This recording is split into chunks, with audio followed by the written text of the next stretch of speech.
சீனியருங்க இருக்காங்க. ஸோ அவங்கெல்லாம் பார்த்தீங்கன்னா ஒரு 100 பேருக்கு மேலே இதில் வந்து கிட்டத்தட்ட ஒரு 30 வருஷம் 15 வருஷம் 20 வருஷம் ட்ராவல் பண்ணிட்டு இருக்காங்க. ஸோ அது மாதிரி சீனியர்ஸ் தான் உங்ககிட்ட வந்து பேச போகிறாங்க. ஸோ இங்கே வந்து ஹஸ்பண்ட் ஒய்ஃபாகவும் அப்பா பையன் அம்மா பையன் அது மாதிரி தலைமுறை தாண்டி நடத்திட்டு இருக்காங்க வட சென்னையில். இன்றைக்கி ஒரு தலைமுறை தாண்டி வந்து ஒரு கம்பெனி நடக்குதுனாலே அது பெரிய விஷயம். அதுக்கு நம்ம தாராளமாக ஒர்க் பண்ண. ஏன்னா ஒரு கம்பெனியில் போனால் எனக்கு தெரிஞ்சு என் ஃப்ரெண்ட்ஸுங்கெல்லாம் இருக்காங்க 2 வருஷம் 3 வருஷம் இல்லை 5 வருஷத்துக்கு மேலே அந்த கம்பெனியில் ஒர்க் பண்ண மாட்டாங்க. ஏன்னு கேட்டிங்கன்னா ஒன்று சேலரி, இன்னொன்று அந்த சூழ்நிலை, இன்னொன்று அந்த பாஸ் டார்ச்சர். இங்கே வந்து யாருக்குமே டார்ச்சர் கிடையாது. இங்கே நீங்கள் வந்திருக்கவங்க பணம் போட்ட முதலாளி அவங்க, பணம் போடாத முதலாளி நீங்கள். ஸோ நம்மளாம் யார் பணம் போடாத முதலாளி. நம்ம ஒரு காலரை கூட நிமிட்டிட்டு சொல்லலாம் யார்கிட்ட பேசும்போது, நான் ஒரு பிஸ்னஸ் பண்ணுறேன், ரியல் எஸ்டேட் பிஸ்னஸ் பண்ணுறேன், கௌரவமான தொழில், அதை நீங்கள் சொல்லிக்கலாம். ஒருத்தருக்கு குடும்பத்தில் ஒரு சொத்து வாங்கி கொடுக்குறது பெரிய விஷயம். அந்த சொத்து அவங்க எப்போ நம்ம வச்சிருக்கும் போது கல்யாணம் இல்லை பையனுக்கு உயர் படிப்புக்கு விற்கும் போது நம்ம நினைப்பாங்க, அன்னைக்கு சார் வந்தார் வாங்கி கொடுத்தாரு. உங்கள் பேர் என்ன சார்? கமலகிருஷ்ணன் சார் வந்து ரெடில்ஸ் ஒரு இடம் வாங்கி கொடுத்துருக்காரு 10 வருஷம் முன்னாடி.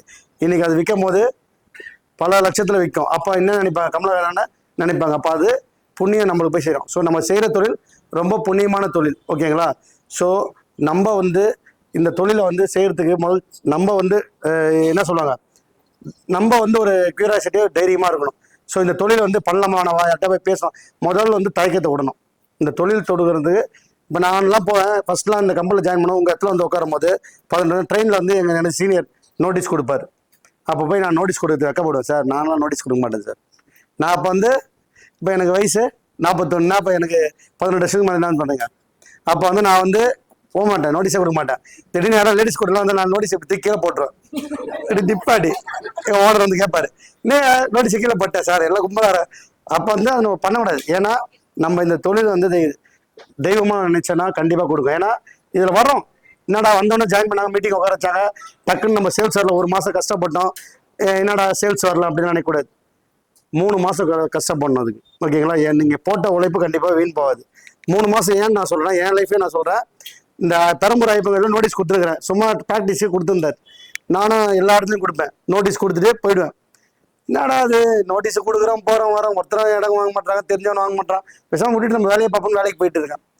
நான் வேலையில் இருக்கும்போது எனக்கு ஃபோன் வருது, தம்பி இந்த கடம்பத்தூரில் இடம் போட்டிருக்கீங்க, நான் வந்து பார்க்கலான்னு இருக்கேன் சார். சார் கடம்பத்தூர் தானே சார், நீங்களே போய் பார்த்துட்டு வந்துருங்க சார், என்னால் வர முடியாது வேலையில் இருக்கேன் சார். சரிப்பா நானே போய் பார்த்துட்டு வந்துடுவேன். கஸ்டமர் போய் பார்த்துட்டு மறுநாள் வந்து எனக்கு ஃபோன் பண்ணுறாரு, எனக்கு தம்பி நேற்று போய் நான் இடத்த பார்த்துட்டு வந்துட்டேன், ஆஃபீஸ்க்காச்சும் வரியாப்பா. சார் ஆஃபீஸ் ஐபொங்கல் மாடியில் தான் இருக்கு, நீங்கள் அங்கேயே போய் பார்த்துக்கன்றாங்க. கேளுங்க, ஏன்னா நம்ம வேலை முக்கியம்னு சொல்லிட்டு 1 நாள் லீவ் போட்டால் சேலரி போட. ஆனால் இங்கே ஒரு வாரம் கழிச்சு நான் ஆஃபீஸுக்கு போகிறேன், எனக்கு வந்து கையில் பணம் கொடுக்குறாங்க 6000 ரூபாய். ஒரு பிளாட்டுக்கு அப்போ 2000 ரூபா கமிஷன் இருக்குது 18 வருஷத்துக்கு முன்னாடி.